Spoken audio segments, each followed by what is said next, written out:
ನಿಮ್ಮನ್ನ ನೋಡಿದ್ರೆ ದೈಹಿಕವಾಗಿ ಅಷ್ಟೇ ನೀವು ಗಟ್ಟಿಯಾಗಿಲ್ಲ, ಮಾನಸಿಕವಾಗಿ ಅದಕ್ಕಿಂತ ಡಬಲ್ ಗಟ್ಟಿಯಾಗಿದ್ದೀರಾ ಅನಿಸುತ್ತೆ. ಬಿಗ್ ಬಾಸ್ ಮನೆಯಲ್ಲಿ ವರ್ತೂರು ಸಂತೋಷ್ ಅರೆಸ್ಟ್ ಅಂತಕ್ಕಂಥ ಹೆಡ್ಲೈನ್ಸ್ ಬಂತು ಮಾಧ್ಯಮಗಳಲ್ಲಿ, ಪೇಪರ್ಗಳಲ್ಲಿ, ಸೋಷಿಯಲ್ ಮೀಡಿಯಾಗಳಲ್ಲಿ. ಅದನ್ನು ಹೇಗೆ ತಗೊಂಡ್ರಿ, ನೀವು ರಿಸೀವ್ ಮಾಡ್ಕೊಂಡ್ರಿ ಅಂತ? ಅಣ್ಣ, ನನಗೆ ಒಬ್ಬರು ಸ್ನೇಹಿತರು ಸಿಕ್ಕಿದ್ರು. ಫಸ್ಟು ನನ್ನ ಇದಕ್ಕೆ ಕರ್ಕೊಂಡು ಹೋದಾಗ ಅಲ್ಲಿ ಟಿ ವಿನಲ್ಲಿ ಬಂದುಬಿಡ್ತು ಅಂತಂದವಾಗ ಮೀಡಿಯಾದವ್ರು ಹೊರಗಡೆ ಇದ್ದಾರೆ ಅಂತಂದಾಗ ನನಗೆ ತುಂಬ ಭಯ ಆಯ್ತು. ಏನಣ್ಣ ಹಿಂಗೆ ಅಂದರು. ಅವ್ರು ಒಂದೇ ಮಾತು ಹೇಳಿದ್ದು, ನೋಡೋಣ, ನಾನು ನಿನ್ನನ್ನು ಕರ್ಕೊಂಡು ಬಂದು ಇಲ್ಲಿ ಇಟ್ಕೊಂಡಿದ್ರು ಅಣ್ಣ, ನಿನ್ನ ಮೇಲೆ ನನಗೆ ಗೌರವ ಐತೆ.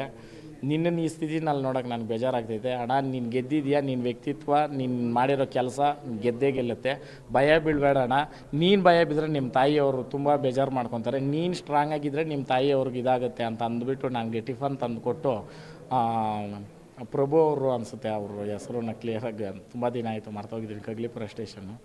ಅವರು ಬಂದು ಹೇಳಿ ನನಗೆ ಊಟ ಮಾಡಿಸಿ, ಅಲ್ಲಿರೋ ಸ್ಟಾಫ್ ಎಲ್ಲರೂ ಅಷ್ಟೇ ತುಂಬ ಇದು ಮಾಡಿದ್ರು, ತುಂಬ ಗೌರವ. ಅಲ್ಲಿಂದ ನನಗೆ ಅನಿಸಿದ್ದು ಏನಂತಂದ್ರೆ, ನಾನೇ ಕೂಗ್ಬಿಟ್ರೆ ನನ್ನ ನಂಬಿರೋ ಜನಕ್ಕೆ ಏನು ಕೊಟ್ಟಂಗಾಯಿತು. ಅದಕ್ಕೆ ನಾನು ಎಲ್ಲೂ ಕಣ್ಣೀರು ಹಾಕಿಲ್ಲ, ಎಲ್ಲೂ ನಾನು ಇದನ್ನ ನಾನು ತೋರಿಸಿಲ್ಲ. ಅದೇ ರೀತಿ ಜನನೂ ಯಾಕೆ ಏನು ಅವ್ರು ಅಂಥದ್ದು ಮಾಡಿರೋದು, ಅದನ್ನು ಒಂದು ಷಡ್ಯಂತ್ರನ ಒಂದು ಯಾವ ರೀತಿ ಅಂತಂದರೆ ಬೆಟ್ಟದಂಗಿರೋ ಕಷ್ಟನ ಊನಂಗೆ ಮಾಡೋ ನಮ್ಮ ಮಾದಪ್ಪನು ಅನ್ನೋ ಥರ ನಮ್ಮ ಜನ ನನ್ನನ್ನು ಮಾಡಿದ್ರಣ್ಣ. ಅದಕ್ಕೆ ನಾನು ಯಾವತ್ತೂ ನಾನು ಆಭಾರಿ.